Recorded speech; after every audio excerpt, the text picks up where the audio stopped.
final project of Phase 4 of the MCU, the Guardians of the Galaxy Holiday Special, has dropped onto Disney+, so today I'm ranking all 9 movies and special presentations of Phase 4 of the MCU, from the worst to the best.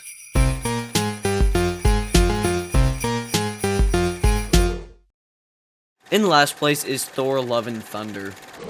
After seeing Thor Ragnarok, I was super excited to see Taika Waititi's next Thor movie, and it actually sucked. I don't think I even laughed once. This is so sad considering how hilarious Taika Waititi can make his films, like Jojo Rabbit and Ragnarok. It's also just really depressing knowing that Christian Bale of all actors was in this. There were some decently creepy and emotional moments surrounding his character, but they just had to shove comedy into every single scene, just making it almost unbearable after a while. The CGI is laughably bad, and because everything is so laughably bad, I had a pretty good time watching it. Incredibly disappointing though. Next up in 8th place is Black Widow. This was also very disappointing. As the first MCU film after over a year, I think we all wish this was better. Scarlett Johansson was great, and the rest of the cast did really well too, especially David Harbour. Some of the comedy worked, but a lot of it fell flat, and the only thing funny was this long-running joke that I won't spoil, involving Florence Pugh's character.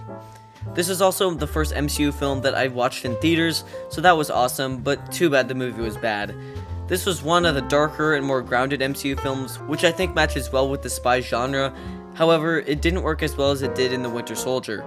Taskmaster was in it way less than the trailers promised, which is sad because of how cool that character is, and they just treated it horribly.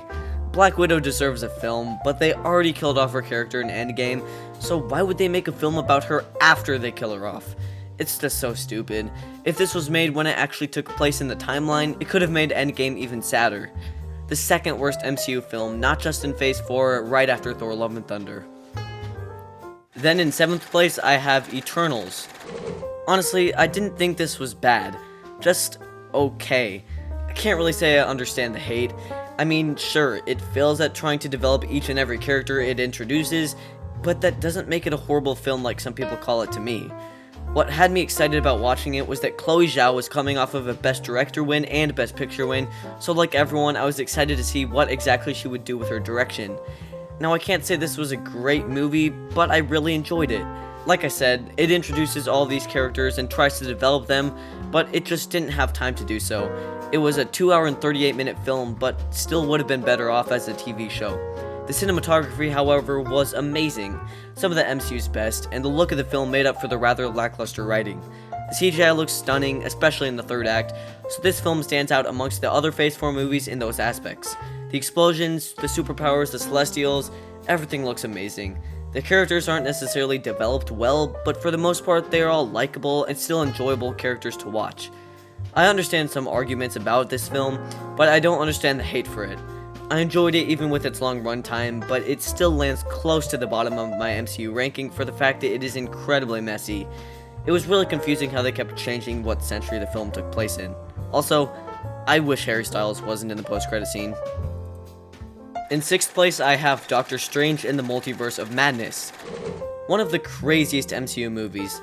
When I saw it, I thought it would be the closest we get to a horror movie in the MCU. However, then we got Werewolf by Night, but I still really appreciate the horror aspects of this film. It actually made me jump a couple times just because of how suspenseful the villain is.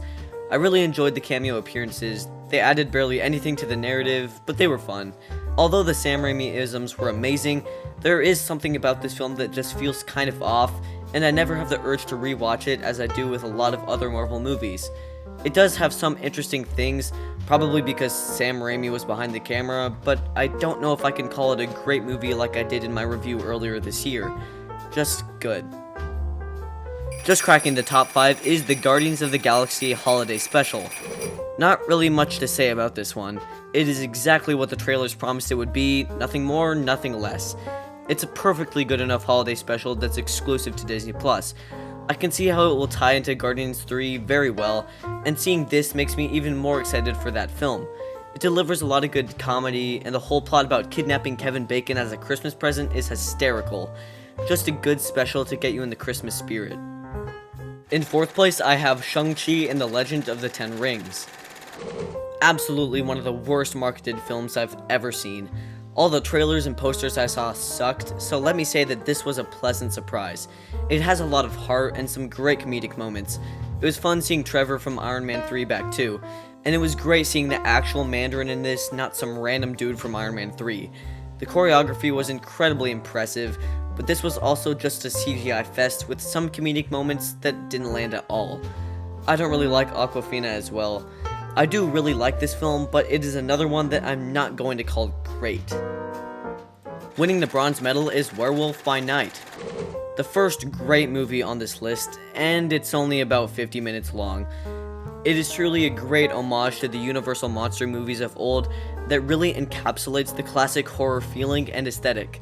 I watched this around the same time I did The Bride of Frankenstein and Dracula, so I could see the clear comparisons between those and the inspiration they had on Werewolf by Night, so that was really fun.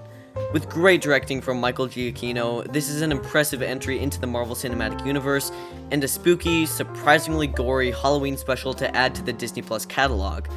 I just wish it was longer so we could see the characters get fleshed out more and for us to get attached to them. My runner-up is Black Panther: Wakanda Forever. Easily the most emotional outing in the entire MCU for me. Marvel was dealt such a bad hand with the passing of Chadwick Boseman, but I think they pulled off this film as best as they could. It's a tribute to Chadwick, with the first and last scenes being absolutely gut-wrenching. Namor was a great villain. I don't think he was better than Killmonger, but he was awesome and had some great sequences in Atlantis. Shuri brought up the mantle of Black Panther very well, and I think that Angela Bassett gave one of the best performances in the entire MCU. There are some questionable visuals and CGI, but I can get past it because this is such an emotional film that I think Ryan Coogler did a great job directing. But easily in first place is Spider-Man: No Way Home. This movie left me speechless. It was just about everything I wanted. Honestly, what's left to even say about it? I'm gonna keep it short. This is a heartbreaking, breathtaking, hilarious, and exciting film that I could watch over and over again without getting tired of it. I can't wait for the next Spider-Man movie. Not trash like Kraven the Hunter and El Muerto, or however you say it. I really don't care about those. Except Morbius was a masterpiece.